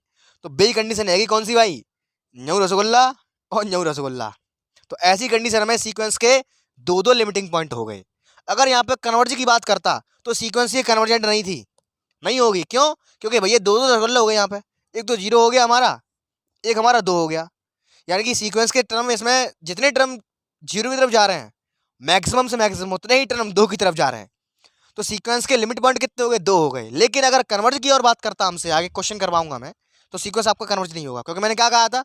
कन्वर्ज होने के लिए यूनिक लिमिट पॉइंट होना चाहिए। तो मैं पहले से ही आपके दिमाग में छोटी छोटी चीजें डालते चले जा रहा हूँ, ताकि एंड में जब क्वेश्चन करवाऊंगा तो कोई दिक्कत नहीं आएगी। तो पल्ले पड़ गई कहानी। तो ये सीक्वेंस भैया, इसके लिमिट पॉइंट कौन कौन से हो गए? एक तो हो गया 0, एक हो गया 2। ठीक है, पल्ले पड़ी कहानी। इस तरह से निकालते हैं लिमिट पॉइंट। और मैंने इससे पहले, जब मैंने सीक्वेंस के बाउंडेड के लिए एक वीडियो बनाया था, तो वहां पर मैंने एक चीज और ओपन नहीं करी थी, अब ओपन करने जा रहा हूँ। देखो, किसी भी सीक्वेंस का जब आप लिमिट पॉइंट निकालते थे तो क्या करोगे? आप उसमें हमेशा limit n trending to infinity डाल दोगे। क्या डाल दोगे? Limit n trending to infinity. अगर हमें किसी भी सीक्वेंस का लिमिट पॉइंट चाहिए तो आप उसमें लिमिट लगा दोगे n ट्रेंडिंग टू इन्फिनिटी करके। अरे ऐसा समझो यार, हम सीक्वेंस में, बाउंडेड सीक्वेंस में हमने सीखा था 2 बाउंड होती हैं, लोअर बाउंड और अपर बाउंड। तो मैंने कहा कि ये जो लिमिट पॉइंट होता है वो सीक्वेंस के दोनों बाउंड में से ही कोई एक बाउंड होता है। और कौन सी बाउंड होता है? जिस बाउंड की तरफ मैक्सिमम नंबर कन्वर्ज कर रहे हैं। बात हवा में लग रही है तुम्हें, हवाल सिखाऊंगा। चलो कैसे बात है, पहले जो एग्जाम्पल और देख लो ना। इतनी बात क्लियर हो गई? इस सीक्वेंस के 2 लिमिट पॉइंट है, ठीक है। अभी कन्वर्ज की कोई बात नहीं चल रही यहाँ पे, वो तो मैंने आपको जस्ट बताया था कि ये सीक्वेंस कन्वर्ज नहीं होगा, ठीक है। यहाँ देखो 1 2 3 dot dot dot dot dot, ये धुआं उड़ जाएगा इसमें। तो मैंने कहा कि लिमिटिंग पॉइंट निकालने के लिए डायरेक्ट लगाएंगे limit N trending to infinity. तो जब मैंने यहाँ पर लगाया तो भैया जो तो वैसे ही साफ साफ दिख रहा है, कौन नहीं रुकेगा ये, इन्फिनिटी पे जा रहा है। यानी कि ये सारे नंबर है कहाँ है? ये सीधे सीधे इन्फिनिटी की तरफ जा रहे हैं। और this is not a number, it's only a notation. तो भैया ऐसी कंडीशन में इस सीक्वेंस का कोई लिमिट पॉइंट नहीं है, no limit point, no limit point. ध्यान रखना, जिस सीक्वेंस का कोई लिमिट पॉइंट नहीं होता है उसका फाई होता है, जिसका कोई नहीं होता उसका फाई होता है, फाई लिमिट पॉइंट। तो अगर कभी भी ऑब्जेक्ट में आ जाए किसी भी पेपर में कि इस सीक्वेंस का लिमिट पॉइंट बताओ, और आंसर में ऑप्शन में दिया हो फाई लिमिट पॉइंट, तो टिक कर आना, जिस सीक्वेंस का कोई लिमिट पॉइंट नहीं होता उसका फाई होता है, जिसका कोई नहीं होता उसका भगवान होता है, ठीक है। तो जिस सीक्वेंस का कोई भी लिमिट पॉइंट नहीं होता उसका लिमिट पॉइंट फाई होता है। पल्ले पड़ी कहानी। अच्छा, अब मैं आपको बताता हूँ कि बाउंडेड और लिमिट पॉइंट का क्या रखता है। देखो, सपोज करो यहाँ पे मैंने एक एग्जांपल लिया है, 1/n। अच्छा, बाउंडेड का लिमिट पॉइंट का रट्टा फिट करवाता हूँ अभी के अभी। देखो, मैंने आपको बताया कि लिमिट पॉइंट निकालने के लिए आप किसी भी सीक्वेंस में लिमिट लगा दो n ट्रेंडिंग टू इन्फिनिटी करके। अच्छा, इसकी बात करते हैं, पहले हम बाउंडेड चेक करेंगे। आप बाउंडेड तुम भूल ही होगे अब तक, को पड़ेगा। बाउंडेड कैसे चेक करते हैं? वैल्यू डालते चले जाओ, इसमें डालो वैल्यू 1, 1/2, 1/3, 1/4 एंड सो ऑन, बहुत दूर तक जाएगा। तो यहाँ पे सबसे जो मैक्सिमम वैल्यू आई वो 1 आई, यानी कि सीक्वेंस 1 से आगे नहीं बढ़ेगा, सीख चुके हो पहले ही। तो भैया इसकी अपर बाउंड पता चलेगी हमें, 1 इसकी अपर बाउंड है, 1 है। अच्छा, लोअर बाउंड दिख नहीं रही है हमें, 1/2, 1/3, 1/4, 1/5, ऐसे हम कहाँ तक चेक कर से डोलेंगे। तो मैंने आपको वहाँ पे एक रामबाण तरीका बताया था कि अगर किसी सीक्वेंस की कोई सी बाउंड निकालने में दिक्कत आए, यानी कि आप ये सोचो कि कहाँ तक नंबर डाल के चेक करेंगे, क्योंकि 1/4 आगे और भी कम से कम वैल्यू मिलेंगे, तो कहाँ तक पहुँचे। तो उसमें एक काम करा करो, इकट्ठे सारे नंबर डाल दो। तो इकट्ठे सारे नंबर का मतलब हो गया लिमिट लगा दो n ट्रेंडिंग टू इन्फिनिटी। तो लगाया मैंने इसके अंदर, तो आंसर क्या आया, 1/∞ something upon infinity is equal to 0 आ गया। तो यानी कि इसका जो लोअर बाउंड आया वो 0 आ गया। लोअर बाउंड क्या आ गया, 0। हो गया खेल। लोअर बाउंड ही भैया यहाँ पे लिमिट पॉइंट है। लोअर बाउंड ही कहाँ है, लिमिट पॉइंट। तुम गौर ही ना कर रहे, मैं क्या कह रहा हूँ, बात पे गौर करो। हम जो अपर बाउंड और लोअर बाउंड निकालते हैं उन दोनों में से ही कोई ना कोई एक बाउंड आपका लिमिट पॉइंट हमेशा होता है। और कौन सा बाउंड होता है, जिसकी तरफ सारे के सारे नंबर एग्जिस्ट कर रहे हो, जिसकी तरफ सारे के सारे नंबर कन्वर्ज कर रहे हो। देखो कैसे, पहला पॉइंट था 1, अपर बाउंड थी हमारी। अब 1 के बाद 1/2 आया, 1 से 1/2 दूर हट गया, हट पीछे दूर हटा, 1/3 और दूर हट गया। यानी कि इस 1 के बाद, यानी कि देखो एक चीज तुम देख पा रहे हो, इस 1 से सारे नंबर दूर हट रहे हैं। 1 और 1/2 के बीच में तो बहुत फासला हो गया, एक और आधे के बीच में बहुत फासला हो गया। तो यानी कि सारे के सारे नंबर इस बाउंड से दूर हट रहे हैं। यानी कि ये जो बाउंड आई है अपर बाउंड, ये तो हो नहीं सकती लिमिट पॉइंट। मैं क्या कह रहा हूं, अपर बाउंड या लोअर बाउंड में से कोई एक बाउंड ही लिमिट पॉइंट होती है। इस बात को लिख के रख लेना, किसी किताब में नहीं मिलेगी। अपर बाउंड और लोअर बाउंड में से ही कोई एक बाउंड आपकी लिमिट पॉइंट होती है उस सीक्वेंस की। तो मैं क्या कह रहा हूँ, 1 है यहाँ पे, अगला टर्म आया 1/2। अरे भैया 1 और 1/2 के बीच में तो काफी फासला है, ये तो 1 से बहुत दूर हट गया। जैसे जैसे सीक्वेंस आगे बढ़ रहा है, ये सीक्वेंस सारे के सारे दूर हट रहे हैं 1 से। भैया अपर बाउंड है ये तो, इससे सारे के सारे दूर हट रहे हैं। जब दे दूर हटेगा तो जो तो बहुत दूर रहेगा। 1 और 1/3 के बीच में तो बहुत फासला है, 1 और 1/4 के बीच में बहुत फासला है। ये सारे के सारे दूर हट रहे हैं 1 से। तो ये सब जा कहाँ रहे हैं, सारे के सारे कहाँ जा रहे हैं। तो भैया जब हमने इसकी लोअर बाउंड निकाली, ये वहां जा रहे हैं। कहाँ जा रहे हैं, ये 0 के पास आ रहे हैं। अच्छा, अगर तुम्हें डायरेक्ट नहीं दिख पाया है तो ऐसे देख लो, इस सीक्वेंस में चलते चले जाओगे, 1/100 भी आएगा, 1/1000 भी आएगा, तो 0.00 समथिंग वैल्यू आएगा। अभी बताया था। ये सीक्वेंस कन्वर्ज कहाँ कर रही है, 0 की तरफ कन्वर्ज कर रही है। जहां कन्वर्ज करती है वही क्या होता है, लिमिटिंग पॉइंट है। और वही यहाँ पे संयोग से लोअर बाउंड भी है। क्यों, क्योंकि ये सीक्वेंस 0 से पीछे नहीं जाएगा। इस सीक्वेंस में किसी भी नंबर पर नेगेटिव टर्म नहीं जाएंगे जो 0 से पीछे चले जाएं। तो यानी कि सीक्वेंस की बाउंड लग गई, सीक्वेंस की लोअर बाउंड हो गई है, क्योंकि अपर तो हम पे पहले से मौजूद थी, 1 थी। लोअर बाउंड इसकी क्या हो गई, 0 हो गई। तो यानी कि भैया मैंने कहा कि वो सत्य हो गई कि किसी भी सीक्वेंस की लोअर बाउंड या अपर बाउंड में से कोई ना कोई एक बाउंड ही लिमिटिंग पॉइंट होती है। जहां पे हमने जो limit N trending to infinity लगाई थी, हमने केवल इसकी बाउंड निकालने के लिए लगाई थी। और बाउंड निकालने के लिए लगाई थी, और संयोग से सारे के सारे जो नंबर हैं वो इसी जो लोअर बाउंड है उसी की तरफ कन्वर्ज कर रहे हैं। लोअर बाउंड क्या है हमारी, 0 है, और 0 ही क्या है, लिमिटिंग पॉइंट है। 0 ही क्या है, लिमिटिंग पॉइंट है। तो सोचने वाली बात है, किसी सीक्वेंस के अपर बाउंड या लोअर बाउंड में से ही कोई एक बाउंड लिमिटिंग पॉइंट होती है, और वही बाउंड होगी जिसकी तरफ सारे के सारे नंबर्स आपके अग्रसर होंगे, यानी कि कन्वर्ज कर रहे होंगे। यहाँ पे हम पे 2 बाउंड मिली थी, 1 तो नहीं हो सकती, तुम देख रहे हो साफ साफ 1 के पास कहाँ है, 1/2 बहुत दूर चला गया, 1 से दूर हट रहे हैं ये तो। और जो 0 आया है, ये सारे के सारे इसके पास आ रहे हैं। सारे के सारे जो नंबर ऑफ टर्म है इसके पास आ रहे हैं, 0 के पास आ रहे हैं। क्यों आ रहे हैं, क्योंकि वैल्यू बढ़ाते चले जाओगे तो 0.00 करके तुम्हें वैल्यूज मिलते चले जाएंगे। तो तुम्हें खुद दिख रहा है यार कि 1 से तो दूर हट रहे हैं, हट पीछे हट पीछे। 1 से 1/2 बहुत दूर हट गया, बहुत दूर हट गया। और जा कर रहे हैं ये सारे सारे 0 की तरफ जा रहे हैं। तो 0 क्या होगी, इसकी लोअर बाउंड होगी, और 0 ही क्या हो गया, इसका लिमिट पॉइंट हो गया, क्योंकि सारे के सारे 0 की तरफ जा रहे हैं।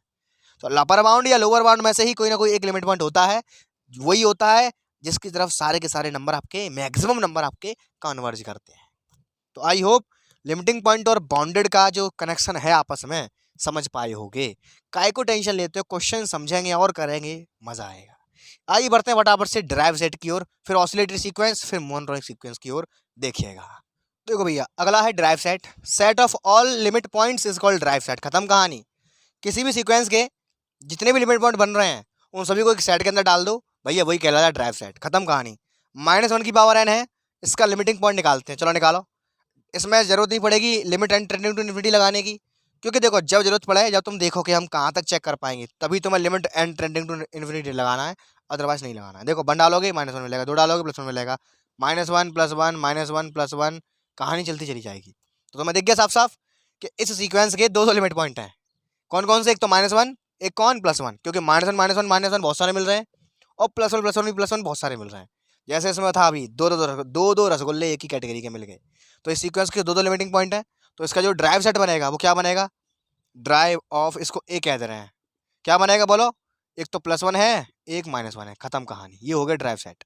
तो किसी भी सीक्वेंस के लिमिटिंग पॉइंट का जो सेट होता है वही क्या कहलाता है? ड्राइव सेट कहलाता है। आगे चलो, इसमें डालेंगे 1 तो 0 मिलेगा, 2 डालेंगे 2 मिलेगा, फिर 3 डालेंगे 0, 4 डालेंगे 2, 0 2 0 dot dot dot dot dot. देख पा रहे हो साफ साफ? इस सीक्वेंस में भी दो लिमिटिंग पॉइंट है। कौन कौन से? एक तो 0 है, क्योंकि 0 बहुत सारे नंबर्स हैं, 0 की तरफ जा रहे हैं, और 2 बहुत सारे नंबर्स 2 की तरफ जा रहे हैं। तो यानी कि इस सीक्वेंस के दो लिमिटिंग पॉइंट है। कौन कौन से? यानी कि इसका ड्राइव सेट निकालेंगे तो क्या आएगा? 0, 2 इसके दो लिमिटिंग पॉइंट हैं। पल्ले पड़ी कहानी। आगे चले, एन वे पे आगे 1 2 3 डॉट डॉट डॉट डॉट, बहुत दूर तक जाएगा। तो मैंने कहा कि इसका कोई लिमिटिंग पॉइंट नहीं है, ठीक है, यानी कि सारी की सारी वैल्यूज इन्फिनिटी की तरफ जा रही हैं। तो जिसका कोई नहीं होता उसका फाई होता है। तो यहाँ पर जो लिमिटिंग पॉइंट है फाई आया, तो ड्राइव सेट ऑफ ए बराबर क्या आया भैया? फाई आया। क्या आया? फाई। पल्ले पड़ी कहानी। आगे आ जाओ, 1/n। अरे यार अभी तो किया है, इसका तो एक ही लिमिटिंग पॉइंट है। कौन सा? 0। हवाल निकाला था 1/2 1/3 डॉट डॉट डॉट, कहाँ कन्वर्ट कर रही है सारी वैल्यू? 0 की तरफ। तो इसका जो ड्राइव सेट आया वो क्या आया भैया? उसमें एक ही एलिमेंट आया, 0 आया। तो सिंपल सी बात है, किसी भी सीक्वेंस के सारे लिमिटिंग पॉइंट्स का जो सेट होता है वही क्या कहलाता है? ड्राइव सेट कहलाता है। पल्ले पड़ चुका है, स्क्रीनशॉट ले लो। आइए बढ़ते हैं ऑसिलेटरी सीक्वेंस की ओर। देखिए भैया, बहुत ही सिंपल है। ऑसिलेटरी सीक्वेंस ये दो टाइप्स के होते हैं। एक तो आपका होता है ऑसिलेट इनफाइनाइटली, एक होता है आपका ऑसिलेट फाइनाइटली। कतई सिंपल। ऑसिलेट भैया इनफाइनाइट की अगर बात करूं तो देखो, ना तो वो कन्वर्ज होगी ना डाइवर्ज होगी, वो सीक्वेंस कहलाती है ऑसिलेट। अब दो तरह की हो सकती है सीक्वेंस। कैसी सीक्वेंस? एक सीक्वेंस ऐसी हो सकती है जिसके अंदर कितने एलिमेंट्स हैं हमें पता है, यानी कि सीक्वेंस बाउंडेड है। अगर किसी सीक्वेंस के अंदर फाइनाइट नंबर ऑफ एलिमेंट्स हैं तो हमें पता है कि वो सीक्वेंस बाउंडेड होती है। क्यों पता है? क्योंकि हमें पता है कि इसके अंदर एलिमेंट्स 1 से लेके 5 तक होंगे। फाइनाइट का मतलब समझ रहे हो? फाइनाइट का मतलब समझ रहे हो? जो हमें पता है कि कहाँ से कहाँ तक एलिमेंट है, तो हमें पता है कि इससे 1 से कम नहीं होंगे और 5 से ज़्यादा नहीं होंगे। ऐसे समझो। फाइनाइट का मतलब होता है ऐसी सीक्वेंस जिसके नंबर ऑफ एलिमेंट्स हमें पता हो कि सीक्वेंस कहाँ से कहाँ तक है ये। तो 1 से ज़्यादा, 1 से कम नहीं होंगे, 5 से अधिक नहीं होंगे। मैंने एग्जाम्पल लिया है एक ओनली। मान लिया कोई सीक्वेंस है जिसके अंदर एलिमेंट्स है 1 से लेकर 5 तक, तो यानी कि सीक्वेंस की फाइनाइट हमें मालूम है कहाँ से है, 1 से 5 तक है, 1 से 5 से आगे नहीं है, 1 से पीछे नहीं है। तो अगर कोई सीक्वेंस के अंदर फाइनाइट नंबर और नंबर होते हैं, अगर किसी सीक्वेंस के अंदर फाइनाइट नंबर ऑफ एलिमेंट्स होते हैं, वो सीक्वेंस ऑटोमेटिक बाउंडेड होती है। हमें दिख रहा है यहाँ पे आपसे, जैसे कि मैंने एग्जांपल ले रखा है यहाँ पे एक। पल्ले पड़ गई कहानी? अच्छा, पल्ले पड़ी कहानी। अच्छा ठीक है, बात समझ में आती है। अच्छा, दूसरी टाइप की सीक्वेंस हो सकती है कैसी सीक्वेंस? ऐसी सीक्वेंस जिसमें भैया नंबर इनफाइनाइट हो। इनफाइनाइट का मतलब समझ रहे हो?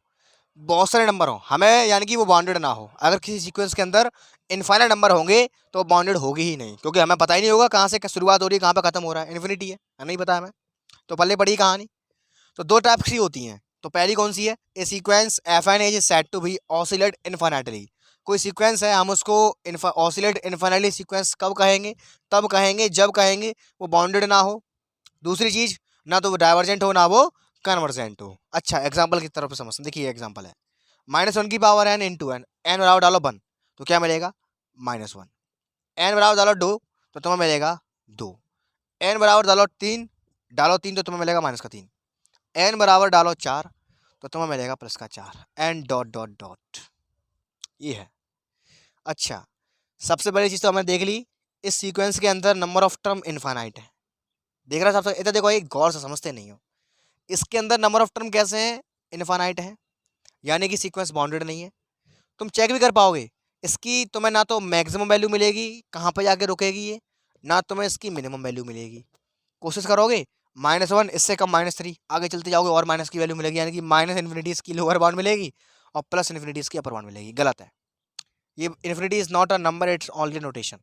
तो ऐसी सीक्वेंस की ना तो लोअर बाउंड मिल रही है ना अपर बाउंड मिल रही है, तो साफ साफ दिख रहा है इसमें इन्फिनिटी नंबर ऑफ टर्म है, ये सीक्वेंस बाउंडेड नहीं है। तो पहली कंडीशन होल्ड हुई, बाउंडेड नहीं होनी चाहिए। दूसरी चीज़ क्या है, ना तो कन्वर्ज करे ना डाइवर्ज करे। तो मैं दिख रहा है साफ साफ ये सीक्वेंस कहीं पर भी कन्वर्ज भी नहीं कर रही है। कन्वर्ज का मतलब हो गया किसी एक पॉइंट की ओर अग्रसर है, नहीं है किसी की ओर अग्रसर हो। तो देख रहे साफ साफ यहाँ पे बढ़ाते चले जाओगे इन्फिनिटी आ जाएगा। ये जितने भी नंबर हैं ये किसी भी एक फाइनल नंबर की ओर नहीं जा रहे हैं, तो भैया सीक्वेंस से कन्वर्ज भी नहीं है और सीक्वेंस डाइवर्ज भी नहीं है। सीक्वेंस क्या है, ये डाइवर्ज भी नहीं है। तो ऐसी कंडीशन के अंदर हम कह देंगे वो सीक्वेंस आपकी ऑसिलेट कर रही है, इनफाइनाइटली ऑसिलेट कर रही है। तो पल्ले पड़ी कहानी। तो इस तरह की सीक्वेंस कैसी होंगी आपकी, इनफाइनाइटली ऑसिलेट सीक्वेंस। आगे चलते हैं, अब क्या फाइनलिटी आएगी, देखो कौन सी है। A sequence F N is said to be oscillate finitely sequence. कब कहलाएगी वो, जब वो बाउंडेड हो। भैया फाइनाइटली की बात कर रहा है तो बाउंडेड तो होगी होगी, बाउंडेड हो एंड ना तो वो कन्वर्जेंट हो ना वो डाइवर्जेंट हो। अच्छा, इसको चेक करते हैं। एग्जांपल ये रहा, 1 डालो माइनस का मिलेगा, 2 डालो प्लस का मिलेगा, फिर माइनस का, फिर प्लस का, एंड सो ऑन मिलता चला जाएगा। तो पहले चेक करते हैं क्या बाउंडेड है ये। तो यार बाउंडेड है, क्योंकि इसमें सबसे जो कम से कम वैल्यू है वो -1 है और मैक्सिमम से मैक्सिमम वैल्यू आएगी वो +1 है। सीक्वेंस बाउंडेड हो गया। कन्वर्जेंट नहीं होगा, क्यों नहीं होगा, क्योंकि भैया कन्वर्जेंट होने के लिए इसका लिमिट पॉइंट होना जरूरी है, यूनिक लिमिट पॉइंट होना जरूरी है। मैंने कहा था ना, कन्वर्ज के लिए यूनिक लिमिट पॉइंट होना चाहिए, और यहाँ पर दो लिमिट पॉइंट हैं, क्योंकि बहुत सारे नंबर -1 की ओर हैं, बहुत सारे +1 भी मिल रहे हैं, यानी कि दो लिमिट पॉइंट हो गए, तो सीक्वेंस आपकी कन्वर्ज नहीं होगी। और कन्वर्ज नहीं होगी इसका मतलब नहीं है डाइवर्ज हो जाएगी, नहीं, डाइवर्ज का केस अलग है। इस चैप्टर में हम ओनली कन्वर्ज के बारे में पढ़ने जा रहे हैं, ठीक है। तो पल्ले पड़ गया, ये सीक्वेंस आपकी कन्वर्ज नहीं करेगी, क्योंकि भैया इस सीक्वेंस में दो लिमिट पॉइंट है, यूनिक लिमिट पॉइंट नहीं है, और ना ही एक सीक्वेंस डाइवर्जेंट कहलाएगी। कोई चीज़ कन्वर्जेंट नहीं है इसका मतलब ये नहीं है कि वो चीज़ डाइवर्जेंट हो, वो चीज़ अलग है। यहाँ पे बात कर ली केवल कन्वर्जेंट की, ऐसा कोई क्वेश्चन नहीं आएगा जिसमें ऐसा कोई केस फंस जाए। तो पल्ले बड़ी कहानी। तो ऑसिलेटरी सीक्वेंस 2 टाइप्स की होती है, पहली आपकी ऑसिलेट इनफाइनाइटली, दूसरी होती है ऑसिलेट फाइनाइटली। क्या होता है इसके अंदर, इनफाइनाइट की बात करेगा तो सीक्वेंस बाउंडेड नहीं होनी चाहिए, और ना तो वो कहीं कन्वर्ज करनी चाहिए ना वो कहीं डाइवर्ज करनी चाहिए। दूसरी होती है आपकी ऑसिलेट फाइनाइटली, इसका मतलब हो गया वो सीक्वेंस आपकी बाउंडेड होनी चाहिए, ना तो कन्वर्ज करनी चाहिए ना डाइवर्ज करनी चाहिए। तो पल्ले बड़ी कहानी। तो मैंने आपको एक एक एग्जाम्पल देके समझा दिया। आगे चलते हैं, अब आता है मोस्ट इंपोर्टेंट, मोनोटोनिक सीक्वेंस के बहुत सारे क्वेश्चन बनते हैं, देखिएगा। देखिए भैया, वीडियो का लास्ट टॉपिक है मोनोटोनिक सीक्वेंस। ये 2 टाइप्स के होते हैं, एक तो मोनोटोनिक इंक्रीजिंग, एक होता है मोनोटोनिक डिक्रीजिंग। देखिए क्या है, अगर कोई सीक्वेंस है, एन कोई सीक्वेंस है, उस सीक्वेंस को हम मोनोटोनिक इंक्रीजिंग सीक्वेंस कब कहेंगे भैया, तब कहेंगे जब an+1 माइनस an का जो वैल्यू आए वो या तो 0 आए या 0 से बड़ा आए। कहने का मतलब है जो सीक्वेंस हमें दी जाएगी उसका nवां पद निकालेंगे हम, फिर उसका n+1वां पद निकालेंगे, उसके बाद वैल्यू डालते चले जाएंगे, फिर चेक करेंगे n+1वें पद में से घटा करके nवां पद वैल्यू क्या आ रही है। अगर 0 या 0 से बड़ी आ रही है तो कह देंगे सीक्वेंस आपका मोनोटोनिक इंक्रीजिंग है। अगर वैल्यू केवल 0 से बड़ी आ रही है, 0 के बराबर नहीं है, तो कह देंगे स्ट्रिक्टली मोनोटोनिक इंक्रीजिंग है। बात समझ में आती है, आगे चलें। एक sequence an is said to be monotonic decreasing sequence. Decreasing कब कहलाएगा, जैसे इसका उल्टा कर दो, हम सीक्वेंस का n+1वां पद निकालेंगे और nवें पद को घटाएंगे, वैल्यूज निकालेंगे, डाल डाल के चेक करेंगे। अगर वैल्यू आपके 0 आ रही है, 0 से कम आ रही है, तो कह देंगे सीक्वेंस आपका मोनोटोनिक डिक्रीजिंग है। अभी समझ में नहीं आ रहा है, एग्जाम्पल करेंगे तब पल्ले पड़ेगा, केवल समझो। उसी केस में अगर सारे की सारी वैल्यूज आपकी 0 से ही कम आ रही हैं, 0 के बराबर नहीं है, तो कह देंगे भैया स्ट्रिक्टली मोनोटोनिक डिक्रीजिंग है। अब देखते हैं बढ़िया सा क्वेश्चन, देखिएगा। देखिए यहाँ पे क्वेश्चन दिया हुआ है, is the sequence 2n/n a monotonic non increasing और non decreasing, find the bounds. हमें पता लगाना है सीक्वेंस में दिया हुआ है ये मोनोटोनिक इंक्रीजिंग है या डिक्रीजिंग है, क्योंकि अगर मोनोटोनिक इंक्रीजिंग होगा तो कह देंगे नॉन डिक्रीजिंग। अरे उल्टा कह दिया यार, अगर इंक्रीजिंग है यानी कि डिक्रीजिंग नहीं है ना, उसको कह देंगे नॉन डिक्रीजिंग। अगर डिक्रीजिंग आया तो उसको कह देंगे नॉन इंक्रीजिंग। पल्ले पड़ी कहानी, उल्टा भी पूछ सकता है। हमें चेक करना है उसके बाद हमें सीक्वेंस की बॉन्ड निकालनी है। तो क्या है तरीका, ये तरीका चेक करने के लिए हमेशा ए एन लिखेंगे, उसको दिया गया है ए एन बराबर 2 की पावर n/फैक्टोरियल n। जस्ट निकालेंगे ए एन प्लस वन, 2 की power n+1 upon factorial n+1। फिर चेक करेंगे वैल्यू रख रख के। चलो पहले n बराबर 1 चेक करते हैं, ठीक है। n बराबर 1 तो यहाँ पे डालो पहले। तो देखो 2 की power 2 upon factorial 2 minus n वाला घटाएंगे 2 अपॉन फैक्टोरियल 1, कितना है बोलो 4/2, यानी कि 2 आया, 2 माइनस का 2 बराबर 0 आ गया, यानी कि हमें जो टर्म मिला है उसमें 0 शामिल हो रहा है, ठीक है। और निकालो, 2-3 बार और निकालो। अब निकालेंगे 2 पे, तो मैंने यहाँ पे 2 रखा तो मुझे 3 मिलेगा, यानी कि 2 की पावर 3 यानी कि 8। नीचे यहाँ पे 3 मिलेगा, यानी कि 3 2 1 माइनस यहाँ रखा 2, 2 की पावर 2 अपन फैक्टोरियल 2, 2 4 जा 8, 4/3 माइनस 2 की पावर 2 यानी कि 4/2 मिला यहाँ पे मुझे, 2 2 या 4 कट के क्या आ गया 2 आ गया, ठीक है। अगर इसे उसमें घटाऊंगा देखो क्या मिलेगा मुझे 4 माइनस 6/3, नेगेटिव वैल्यू आ रही है, 4 में 6 घटाएंगे नेगेटिव आ रहा है, लेस देन 0 है। बस अब आगे चेक नहीं करेंगे, वैल्यू हमारी इसमें सीक्वेंस के 0 के बराबर भी मिल रही है, फिर 0 से कम मिल रही है। अरे कौन सा केस है, ये रहा केस, 0 के बराबर वैल्यू मिल रही है, 0 से कम भी मिल रही है, लिखेंगे हैंस सीक्वेंस इज, सीक्वेंस कैसा आया मोनोटोनिक डिक्रीजिंग आया, यानी कि इंक्रीजिंग नहीं है ना तो नॉन इंक्रीजिंग कर देंगे, ऐसे लिखेंगे यहाँ पे hence sequence is monotonic non increasing, क्योंकि डिक्रीजिंग है तो इंक्रीजिंग तो नहीं है ना, तो घुमा के ये भी पूछ सकता है। Hence sequence is monotonic non increasing, यहाँ से रफ करता हूँ, संग संग नोट करना भैया, sequence is monotonic non increasing, done हो गया। फिर पूछा हमसे इसकी बाउंड्स निकालिए, तो बाउंड्स निकाल देंगे यार, रखो पहले सवाल, ए एन बराबर 2 की पावर n/फैक्टोरियल n। अब इस बाउंड निकालने के लिए हम केवल ए एन में वैल्यू रखते चले जाएंगे, 2/1, 2 2 जा 4 अपॉन यहाँ पर आ जाएगा फैक्टोरियल 2, आगे चलेंगे 2 2 जा 6 और 8 हो जाएगा, नीचे आ जाएगा फैक्टोरियल 3 एंड सो ऑन। एक काम करते हैं, थोड़ा सा रेशियो चेक करते हैं इसका, 2 और ये कटेगा 2 2 जा 4 2 बार, ठीक है, इसका डिवाइड देंगे, ठीक है, 4 4 या 16, 4/3, वैल्यू कैसी मिल रही है इसमें चेक करेंगे तो क्या मिलेगा 8/3 इंटू 2 इंटू 1, 2 4 या 8, 4/3 4/3, यानी कि 4/3 का मतलब हो गया, चेक करेंगे 3 1 3 1.3 के समथिंग, यानी कि घट गई वैल्यू, देख रहे हो ये आगे 2 2 मिली, फिर कम होगी वैल्यू, यहाँ पे 2 यहाँ पे 2 है, फिर वैल्यू कितनी होगी 4/3, 4/3 का मतलब हो गया 1.3 के समथिंग, घटती जा रही है घटती जा रही है। तो यानी कि इस वैल्यू के बाद वैल्यू कम हो रही है, तो सबसे मैक्सिमम वैल्यू क्या होगी 2 हो गई, अपर बाउंड पता चल गया, बाउंड्री में सिखा चुका हूं यार, अपर बाउंड बराबर 2। अच्छा अब लोअर बाउंड कैसे निकालेंगे, कहाँ तक कम होगी कोई पता चल रहा है, नहीं पता चल रहा है। अब यहाँ पे सहायता लेंगे काय की, limit N trending to infinity की, तो लगाएंगे यहाँ पे आप, ठीक है, लगाते हैं limit N trending to infinity A N, तो बोलो कितना आएगा, limit N tending to infinity बराबर 2 की पावर n/फैक्टोरियल n। यहाँ पर जैसे लिमिट डालोगे something upon infinity gives us 0, भैया 0 आ गया, तो इसकी जो लोअर बाउंड आई वो क्या आ गई 0, बस काम खत्म हो गया, इतने पूछा था, लिख देंगे hence sequence is bounded, upper bound is equal to 2, lower bound is equal to 0। अच्छा कन्वर्जेंस पूछता तो क्या करते, कन्वर्जेंस पूछता तो क्या करते, तो कन्वर्जेंस के लिए भी चेक कर रहे हैं, कन्वर्जेंट होने के लिए सबसे पहली कंडीशन होनी चाहिए बाउंडेड, यहाँ लिखेंगे hence sequence is bounded, bounded आया है, इज ए बाउंडेड। दूसरी शर्त होनी चाहिए यूनिक लिमिट पॉइंट, अब मैंने कहा कही लोअर बाउंड और अपर बाउंड में से ही कोई ना कोई एक आपका लिमिटिंग पॉइंट होता है, वही होगा जिसकी तरफ वैल्यू सारी की सारी कन्वर्ज कर रही हैं।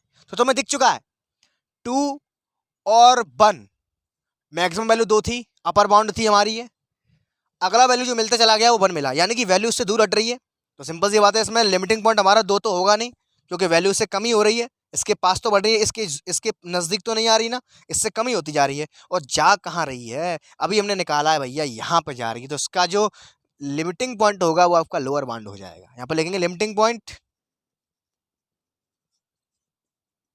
बराबर 0। तो हैंस सीक्वेंसेस कन्वर्जेंट खत्म कहानी, हैंस सीक्वेंस इज कन्वर्जेंट,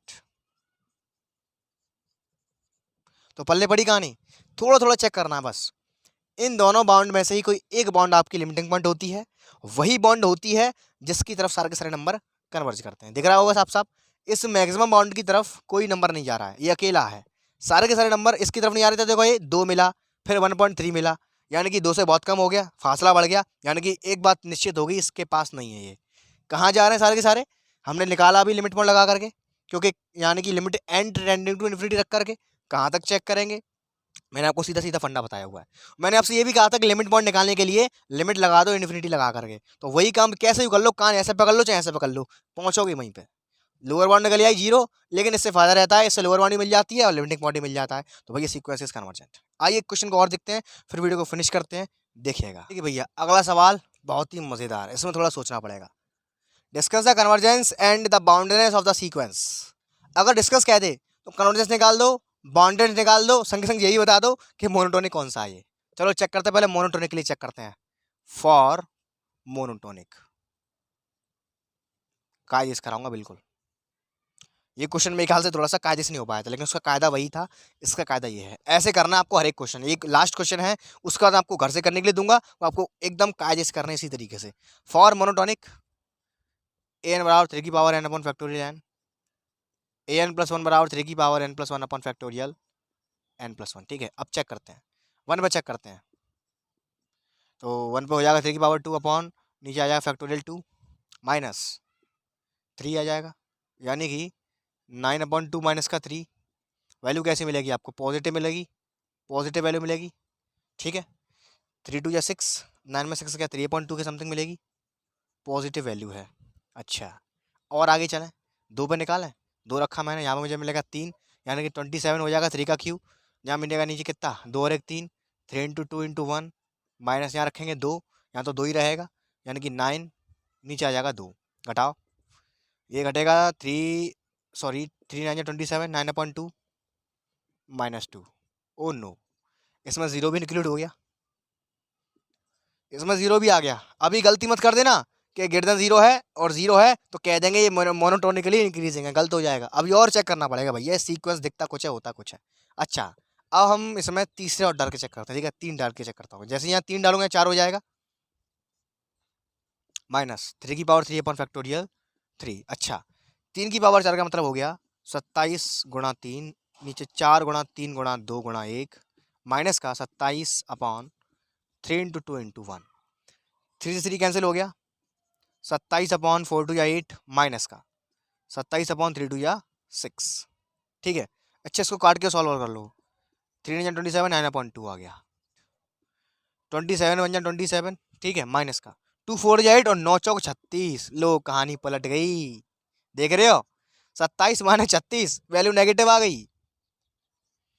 तो गलती मत कर देना, देखो यहाँ पे 0 से बड़ी आ रही थी, फिर 0 आई, फिर 0 से कम हो गई वैल्यू। और चेक करें, चलो और चेक करते हैं। अब मैं चेक करता हूँ, ये रफ्कार है सारा, ठीक है, सारे को साइड से करना, या अगर करो फेयर पे तो बढ़िया तरीके से करना कायदे से। ठीक है, अब मैं चेक करता हूँ इसको 4 पे, यहाँ पे 5 हो जाएगा, फैक्टोरियल 5 माइनस का 3 की पावर 4 पे चेक कर रहा हूँ ना, सही है 4/4। भाई साहब ये वैल्यू नेगेटिव आ रही है, ये वैल्यू कैसी आ रही है, नेगेटिव आ रही है, सीक्वेंस का पासा पलट गया। तो देख रहे हो, केवल पहले टर्म को छोड़ दो तुम, अगर केवल पहले टर्म में वैल्यू पॉजिटिव मिली है, सब में फिर नेगेटिव मिलती चली जाएगी। तो यहाँ पे लिखेंगे हेंस, सारा कुछ नोट कर लेना, hence sequence is monotonic decreasing.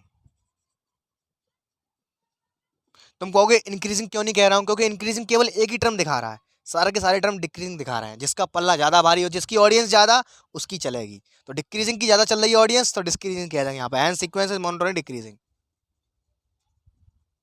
लेकिन कब? ऑन एक्सक्लूडिंग फर्स्ट टर्म, इसको छोड़ दो तब, ऑन एक्सक्लूडिंग फर्स्ट टर्म,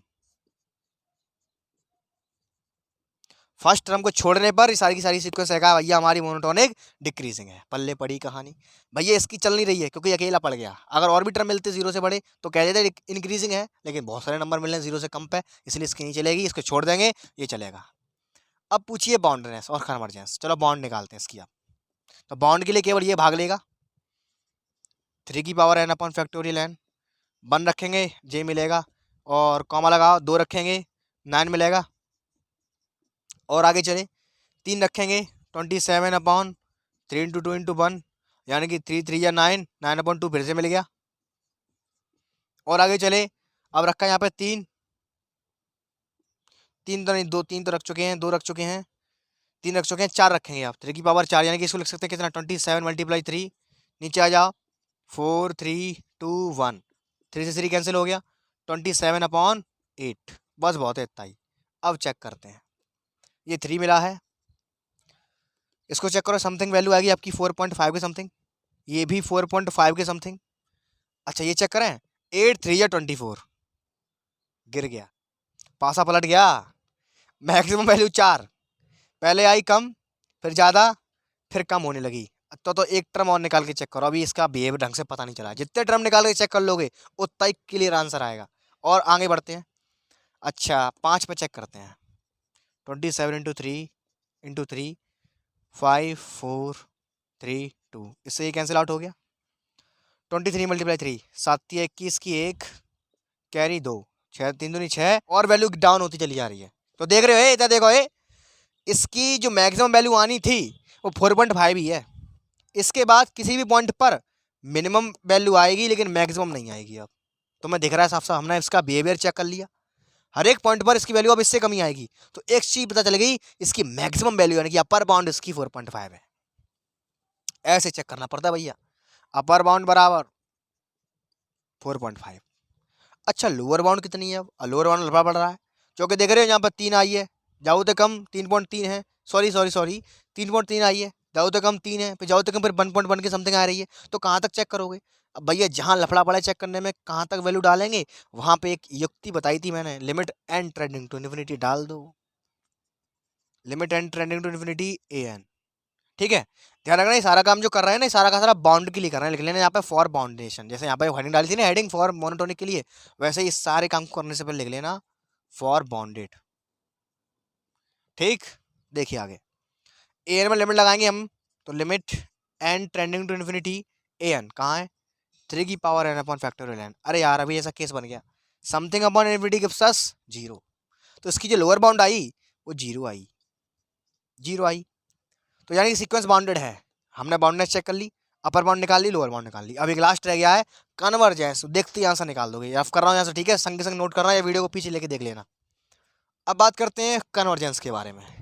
अरे मैंने बताई थी कन्वर्जेंस क्या कहते हैं, कछु नहीं है, बाउंडेड होनी चाहिए, तो बाउंडेड है, अभी हमने निकाला है। यहाँ लिखेंगे hence sequence is bounded, hence sequence is bounded, bounded होनी चाहिए। दूसरी चीज यूनिक लिमिट पॉइंट होना चाहिए। अब लिमिट पॉइंट बार बार मत निकालो, लिमिट पॉइंट निकाल चुके, ये रहा लिमिट पॉइंट। सीक्वेंस की अपर बाउंड और लोअर बाउंड में से ही कोई एक बाउंड आपकी लिमिट पॉइंट होती है, और वही बाउंड होगी जिसकी तरफ सारे के सारे नंबर कन्वर्ज कर रहे हैं। देख रहे हैं आप साफ 3 सबसे मैक्सिमम वैल्यू आई थी अपर बाउंड आपकी 4.5, 4.5 के आजू बाजू तो कोई नंबर नहीं है, कम होते चले गए, बल्कि उससे इसके पास कोई नहीं रहा, यानी कि अपर बाउंड इसमें लिमिटिंग पॉइंट नहीं होगी। दूसरी लोअर बाउंड आई है हमारी 0, सारे के सारे नंबर कहाँ एग्जिस्ट करेंगे, 0 की तरफ। देख रहे हो कम होते जा रहे हैं, कम होते जा रहे हैं, कम होते जा रहे हैं, कहाँ पर जा रहे हैं, 0 पे जा रहे हैं। तो यानी कि इसकी तरफ ज़्यादा भीड़ जाए तो भैया ये जो लोअर बाउंड है ये क्या होगी, लिमिट पॉइंट होगी। यहाँ पे लिखेंगे hence sequence bounded limit point बराबर 0 है, तो हैंस सीक्वेंस इज कन्वर्जेंट।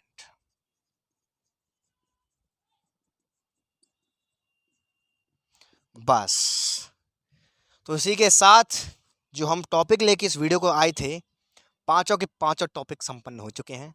आप सभी हमारे साथ एंड तक लगे रहे, बहुत बच्चे। इस वीडियो को इसी बात पर शेयर जरूर कर देना। वीडियो को शूट करने में बहुत मेहनत लगती है, देख पा रहे मैंने पानी भी नहीं पिया अभी तक, आवाज़ भी बैठ गई थोड़ी सी, लेकिन जो टारगेट लेकर हम आए थे वो पूरा कर पाए।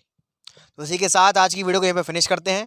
और आज की वीडियो हमने बहुत सारे टॉपिक जाने, इन सभी को अच्छे से नोट कर लेना। मैं कोई PDF प्रोवाइड नहीं कराता, बस आपको खुद लिखना पड़ेगा यहाँ पे, ठीक है।